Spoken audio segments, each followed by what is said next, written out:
Pohon beringin tegaknya tinggi, kalau rendah menyapu bumi, menghibur aku, menolong aku.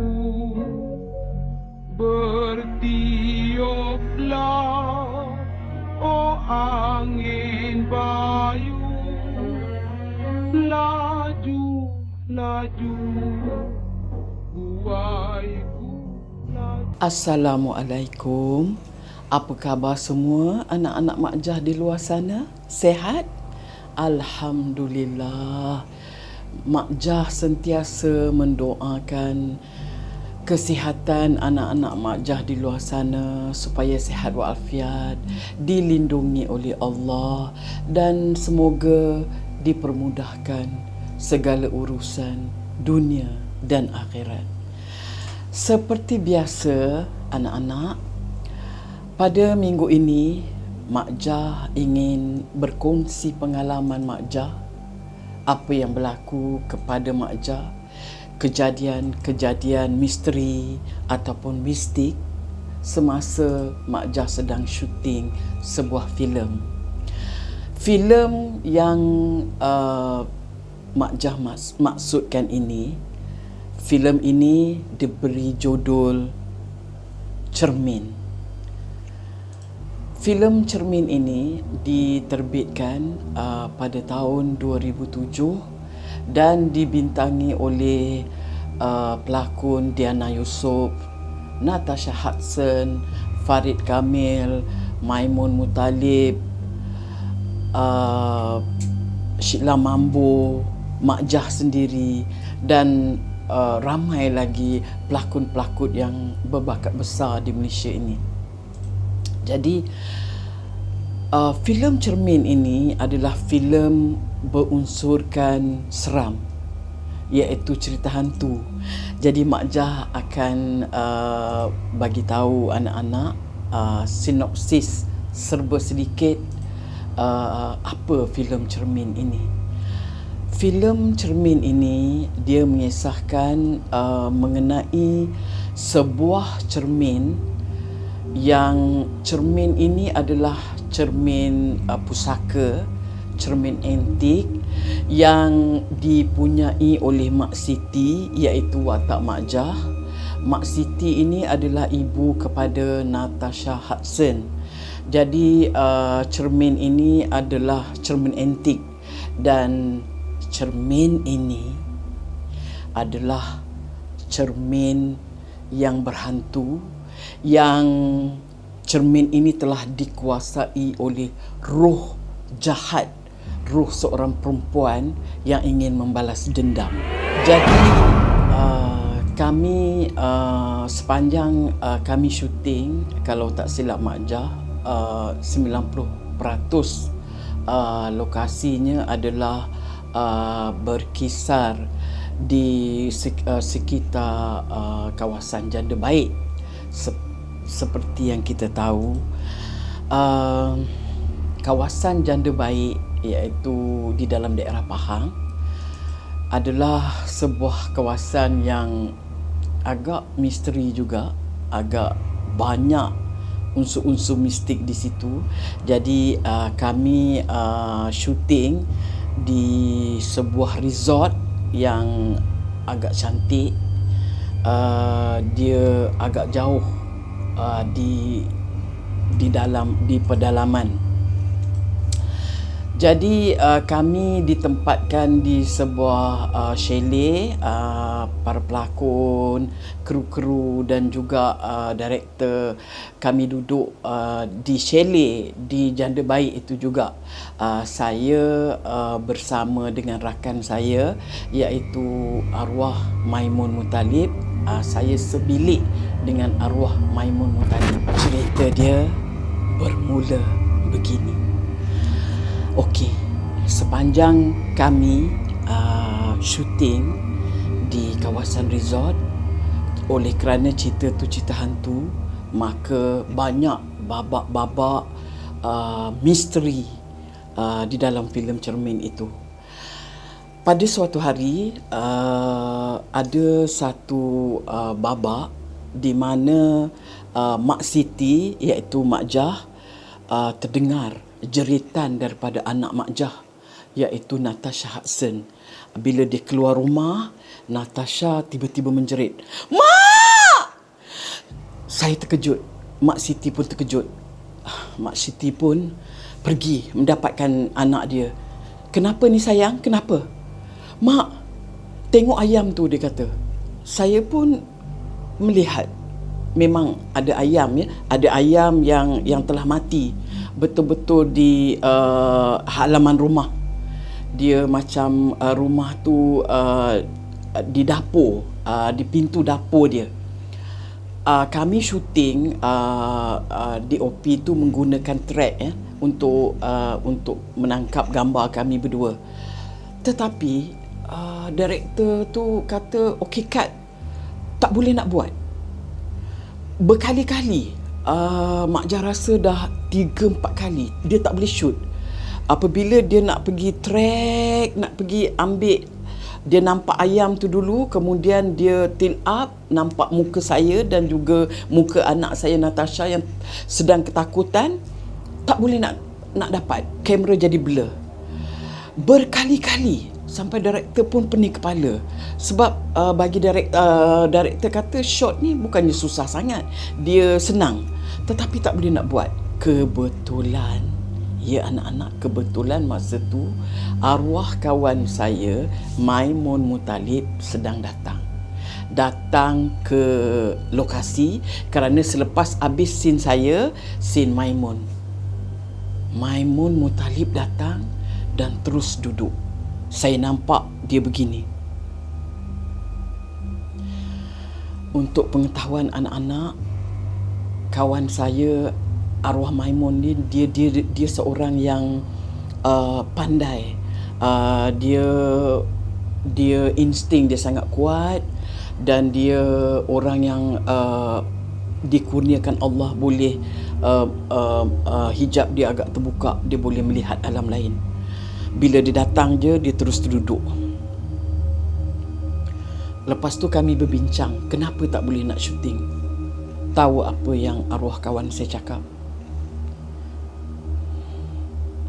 Macam mana nak shoot? Ayam tu engkau orang tak sembelih, engkau orang patahkan aja lehernya. Dia cakap begitu, anak-anak. Bulu rumah saya dah naik.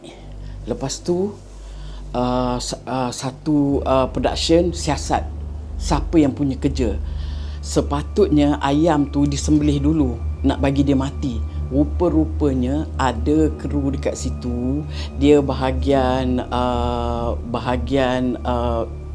orang kata bahagian yang prop ni, dia orang bukan Islam. Jadi dia nak cepat, dia tak suruh orang sembelih, dia patahkan leher ayam tu. Jadi rupanya selepas tu kami berbincang, arwah Maimun cakap, dia kata kawasan yang kami syuting ni ada 2 kawasan bunian. Bunian Islam, satu bunian yang tidak Islam. Itu katanya jin Islam dan jin yang tidak Islam. Jadi masa kami tengah syuting tu, jin yang bukan Islam tu dia tengok, dia merata-rata dia tengah tengok kami syuting. Betul-betul tempat track tu dia duduk 2-3 orang dia duduk situ. Dia yang jin Islam tu lah. Okey, yang jin Islam tu tengah tengok kami syuting. Dia terpukau kerana dia fikir kenapa tak sembelih ayam ni, kenapa dia orang patahkan leher. Jadi dia duduk betul-betul, dia termenung tengok dekat track yang kami nak syuting tu. Sebab itulah track tu tak boleh sampai ke muka saya dan juga muka Natasha. Kami dapat menghabiskan syuting itu pun setelah rakan saya arwah Maimun dia baca ayat-ayat suci dan dia berkomunikasi dengan makhluk yang dekat situ. Dia minta maaf lah apa semua. Kemudian barulah kami dapat menghabiskan syuting kami. Kami dapat juga buat scene tu. Tapi selepas tu kita ada banyak lagi scene-scene yang lain, scene yang semua misteri, semua hantu, di mana Diana Yusof ni dia jadi hantu berkebaya merah. Dia adalah hantu yang di dalam cermin tu. Jadi ada satu tempat ni di mana kami terpaksa syuting. Di satu tempat ni dia di bawah pokok buluh. Dia dalam cerita tu dia adalah rumah Tok Bomo. Jadi Maimun ni watak dia bernama Mak Ngah. Mak Ngah ni adalah kakak sepupu saya, dan dia orang yang boleh mengubat orang. Tetapi dalam kes kami ni, dia kena pergi mencari satu lagi orang yang pandai, iaitu Tok Bomo, di kawasan yang kami nak syuting ni. Dia betul-betul di bawah pokok buluh, dan ada sebuah rumah yang sangat usang. Dan yang peliknya, kami syuting pada waktu tengah hari. Bila kami nak pergi syuting je, tengah hari yang betul-betul panas, tiba-tiba hujan. Okey, tak apa, kita tangguhkan syuting, kita buat scene lain dulu. Okey, besok kita buat scene ni balik. Okey, besok pun kami datang. Tengah hari juga, bila nak pergi masuk ke kawasan rumah Tok Bomo tu, dia hujan. Jadi hari yang ketiga ni, saya tengok, sebab saya naik kereta dengan arwah kawan saya Maimun. Saya tengok di kereta dia ada beras yang berwarna kuning, dibungkus dengan kain kuning. So saya bertanya, nak buat apa ni? Dia kata scene yang kita nak buat dah 2 hari tu sangkak. Jadi dia nak berbincang untuk mendapatkan kami syuting di situlah. Okey, saya kata cubalah. So dia pun dia taburkan beras tu, dia berbincang lah, dia communicate dengan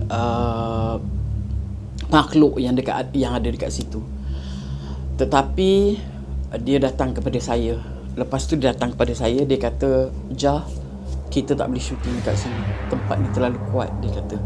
"Kita terpaksa batalkan scene ni. Scene ni memang sangkak," dia kata. Tapi director masih nak meneruskan syuting juga di tempat itu. So masa nak syuting, nak pergi, hari hujan, selebat-lebatnya, hujan juga. Jadi Maimun berbincang dengan director ni cakap, "Kalau macam tu, kita terpaksa potong ajalah scene ni. Memang scene ni tak boleh buat apa-apa. Kalau pergi juga, dia akan hujan kerana tempat tu terlalu kuat dan dia tidak membenarkan kami bersyuting di area dekat itu. Jadi kami terpaksa batalkan scene." Ada satu scene ni di mana saya masuk ke dalam store rumah saya. Bila saya nak mengemas store rumah saya terdengar suara. Suara tu berbisik, Mak Siti. Saya macam, suara siapa ni? Saya macam dipukau. Saya pun berjalan. Saya sepatutnya saya berlakon. Tetapi tiba-tiba saya memang dah rasa macam kepala saya macam berdengung. Saya memang betul-betul dipukau. Saya dengar macam suara daripada cermin tu. Cermin yang antik tu. Mak Siti saya dengar. Kemudian dalam scene tu saya ingin memusnahkan cermin itu, dan dialog saya pendek saja. Allahu Akbar. Itu dialog saya. Tetapi saya tak boleh nak buat. Saya macam bingung, terpukau. Saya minta, saya pergi keluar daripada, saya macam seolah-olah diganggu oleh suatu kuasa yang dekat, dia dah meresap ke badan saya, yang saya macam tak boleh nak buat. Saya tak boleh nak sebut. Saya tak tahu, saya dah di luar kawalan. Saya pergi dekat tepi dinding. Saya hantukkan kepala saya dekat tepi dinding begini.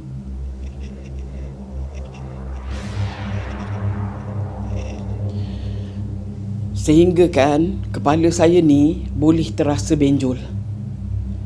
Tapi Tapi saya tak terasa sakit. Dia seolah-olah macam dia orang yang dah dipukau. Lepas tu, tapi ada juga beberapa kru yang perasan dengan saya. Yang macam dia tengok saya tapi dia orang tak berani nak kacau. Dia orang biarkan saja. Saya macam dipukau dan saya istighfar dalam hati saya. Saya pergi ambil dia macam satu alat, macam orang panggil apa tu, nak pukul cermin tu, nak musnahkan cermin tu. Dia bukan parang lah, saya dah lupa apa tu, tapi macam sepanar apa yang besar tu, pemukul yang besar tu. Saya pergi, saya ambil, saya pergi dekat cermin tu seolah memukau saya. Saya pergi, saya cakap Allahu Akbar. Saya betul-betul pecahkan cermin tu. Dan saya macam apabila saya dah buat tu, saya rasa lega. Kepala saya macam badan saya macam ringan. Lepas tu director tepuk tangan. Director kata, Mak Siti, dia kata, you memang hebat, you memang terbaik lah. Dia kata, macam mana you dapat energi macam ni? Dia kata, memang macam real. Dia kata. Saya kata, saya pun tak tahulah. Saya macam memang dipukau lah masa tu. Di dalam scene tu, dia tiba-tiba dia bangun daripada tidur. Dia terlihat darah yang banyak. Di atas katil dia, baju dia semua kena darah. Dan scene tu di mana kami telah memanggil arwah M. Rajoli. M. Rajoli masa tu dia jadi ustaz yang nak meruqyah Natasha Hudson. Jadi scene tu, hanya satu scene tu aja sebab scene tu agak panjang. Jadi bila dia masuk ke bilik tu, mana dia kata, saya pembawa ni anak saya kenapa berdarah banyak. Jadi dia pun masuk, dia pun memulakan ruqyah ni. M. Rajoli pun membaca ayat kursi yang sebenar. Dia membaca ayat kursi. Bila dia baca dalam scene tu, arwah M. Rajoli ni dia ustaz yang memakai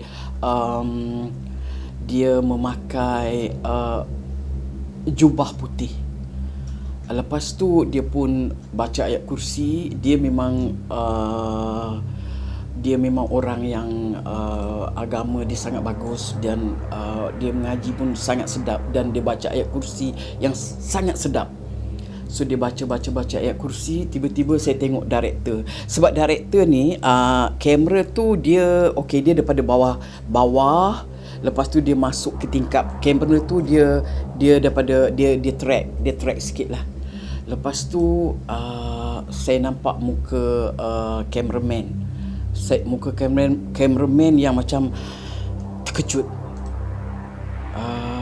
Lepas tu dia pun tak ada apa-apa yang berlaku lah. Dia terkejut. Lepas tu dia tengok muka saya sebab dia tahu saya tengah pandang dia. Saya buat muka saya macam tu, dan dia pun macam.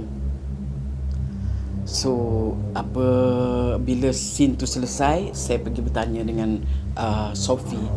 Nama cameraman kami Sophie. Cakap, Sophie, kenapa? Saya nampak tadi bila awak macam kamera tu track, lepas tu awak macam, dia kata, tahu apa yang dia cakap pada saya? Dia kata, Mak Siti, semasa arwah M. Rajoli membaca ayat kursi untuk scene itu, dia nampak lagi satu M. Rajoli di bawah rumah. Masa tu bulu roma saya dah naik. Dia kata ada lagi satu M. Rajoli dekat bawah, sedang duduk. Nasib tidak ada apa yang berlaku. Mungkin scene kami baca ayat kursi. Jadi dia tidak melaratlah kepada benda-benda yang membahayakan. Tapi DOP berpesan kepada saya. Dia dalam bilik tu, dia ada satu gambar perempuan. gambar perempuan yang cantik. Lepas tu dia cakap dengan saya, jangan pandang mata gambar potret perempuan tu. Saya kata kenapa? Sebab dia kata gambar tu seolah-olah macam sesuatu pada gambar tu. Ada scene dekat hospital juga, di mana hospital tu adalah hospital lama. Okey, dia hospital lama. Dia orang park van equipment betul-betul dekat tepi bilik mayat. Okey, itu tak apa jugalah. Tetapi saya biasalah, kadang-kadang kita syuting setahun lama, kita nak pergi buang air.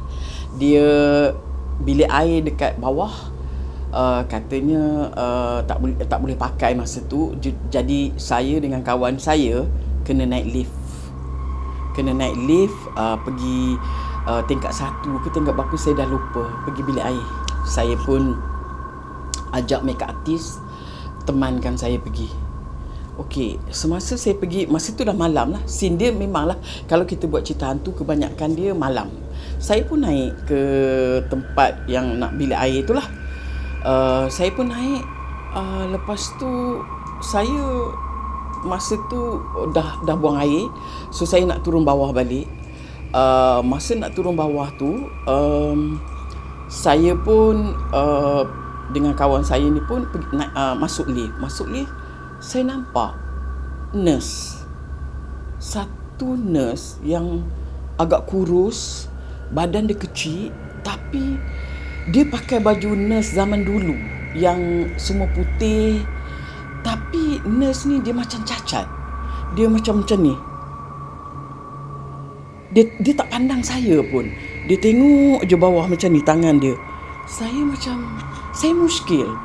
Saya kata nurse ni taklah dalam pemikiran saya, kenapa dia boleh dapat kerja nurse kalau dia sendiri pun macam fizikal dia tidak mengizinkan dia untuk bekerja. Dia macam ni. Dia macam tunduk bawah je rambut dia. Dia pakai baju nurse tapi dia tak ada yang dekat atas kepala tu. Dia rambut dia macam paras bau. Dia begini. Bila lift pun turun ke bawah, sebab saya tak sedar hati, saya tanya kawan saya makeup artist. Saya kata, tadi awak nampak tak sesuatu? Nampak apa? Dia kata. Dia tanya saya, bagi tahu saya macam tu. Ada nurse yang masuk dalam lift tapi dia macam ialah fizikal dia sangat menakutkan. Dia gelak dekat saya. Mana ada orang, kita berdua je lah dalam lift tu. InsyaAllah, saya rasa pada waktu tu nasib baiklah masa saya turun bawah tu, nasib baiklah nurse tu, yang lembaga tu, dia tak pandang saya. Dia tunduk je bawah. Dia tunduk bawah tapi tangan dia cacat. Itulah saya kata, kalau tangan dia cacat macam ni, dia pandang, kalau dia pandang saya tak tahulah apa nak jadi anak-anak. Jadi itu kisah yang berlaku pada saya. Tadi saya cakap, saya syuting dan saya tidur bersama-sama dengan arwah Maimun Muttalib. Masya Allah, di chalet Janda Baik. Okey. Agaknya mungkin tak tahulah, mungkin hantu tu dah ikut kami ke chalet agaknya. Bila saya nak tidur dengan saya betul-betul menghala ke tingkap. Maimun dia single-single, katil dia Maimun kat sini. Lepas tu kami pun berborak. Masa tu curtain dekat tepi tingkap tu dia tak bertutup lah. Kami tak tutup lagi. Kami borak. Maimun cakap dengan saya, arwah kawan saya Maimun ni, dia ni memang hijab dia terbuka. Dia ni boleh nampak. Dia ni orang yang berani. Okey, dia boleh bercakap dekat saya. Macam ni dia pandang. Oi, buat apa? Terjenguk-jenguk tu. Baliklah. Balik. Dia boleh cakap macam tu. Saya macam ni rasa nak tarik selimut. Lepas tu dia cakap, Jah, kau pergi tutup lah curtain tu. Asyik menjenguk aja dia. Aduh. Saya kata, siapa menjenguk? Benda tu lah, dia cakap. Dia selamba je cakap macam tu. Saya pun cepat-cepat tutup curtain tu. Tutup, ambil selimut. Bubuh dekat kepala. saya cakap dekat Maimun, jomlah kita tidur. Memang saya takut rupanya bila yang sepanjang masa kami syuting tu, bukan saja dia kacau dekat set, dekat lokasi, tetapi dia juga mengacau kami sampai ke chalet.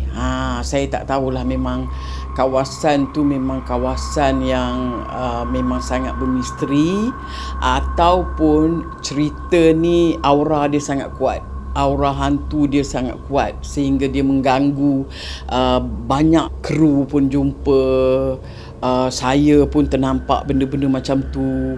Kami berhasil juga menghabiskan syuting kami pada waktu itu, dan kami bersyukur tidak ada kejadian yang luar biasa berlaku. Cuma adalah sikit-sikit gangguan. Alhamdulillah cerita tu pun habis selesai dan ditayangkan. Jadi saya harap anak-anak di luar sana jaga kesihatan kita. Tetapi satu ya, Mak Jah nak pesan dekat anak-anak Mak Jah, jangan leka ya anak-anak, hidup di dunia ni kerana ada yang memerhatikan kita.